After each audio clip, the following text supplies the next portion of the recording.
প্রিয় বন্ধু রিয়াজ, সবাই আমরা নানা বলি সরকারি নানা, আর আজকে জন্মবার্ষিকী উপলক্ষে আসলে জানতাম না আমরা, সে দুপুরবেলা আমাকে ফোন দিছে, আর আজকে ফোন দিছে আমার ঈদের দিন ছিল,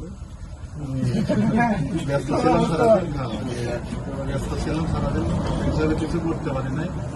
সে আসলে অ্যাক্সিডেন্ট হয়ে ভালোই অসুস্থ ছিল, কিন্তু অসুস্থ হওয়ার পরে তার মন আমার ছাড়া ছিল না।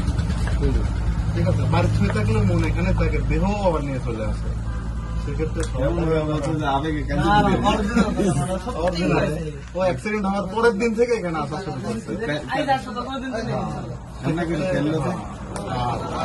পাশে দাঁড়ায় আছে মামুন কাকা, আমাদের সম্মানিত সবারই টিচার, এখানকার ধরতে গেলে সবারই টিচার। মামুন কাকাকে আমরা সবাই সম্মান করি। কাকাও অসুস্থ মানুষ, ফোন দেওয়ার পরে সারা দেশে আসছে, এই চুপ করো সবাই। কাকাও অসুস্থ মানুষ, আসছে, খুশি হয়েছি আমরা। আর আমাদের তো আরেকজন গুরুজন আছে জামাল স্যার, আর রুমিও ভাই কথা তো না বললে আচ্ছা হয় না। রুমিও ভাই সে বাসায় চলে গেছিল, সবাই জানেন কিনা জানি না, রুমিওর ফ্যামিলি কিন্তু দুইটা।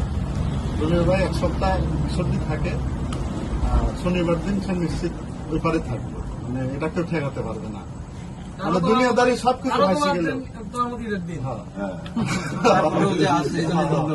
মানে কেউই ঠেকায় রাখতে পারবে না। সে অফিস আদালত যাই থাক, 1000 টাকা লস হলেও সে থাকে না, শনিবার দিন সে ওই পারে থাকে। আমাদের ফোনে সে আসছে, অনেক ধন্যবাদ সবাইকে, আসলে ধন্যবাদ জানিয়ে শেষ করলাম। কাকা দুটা কথা বললে ভালো হয়তো, খুশি হইতাম আমরা। আসসালামু আলাইকুম। আমি খুব খুশি যে এখানে এইরকম পরিবেশে আসতে পারবো। এবার ফ্যানটা দেওয়া যায়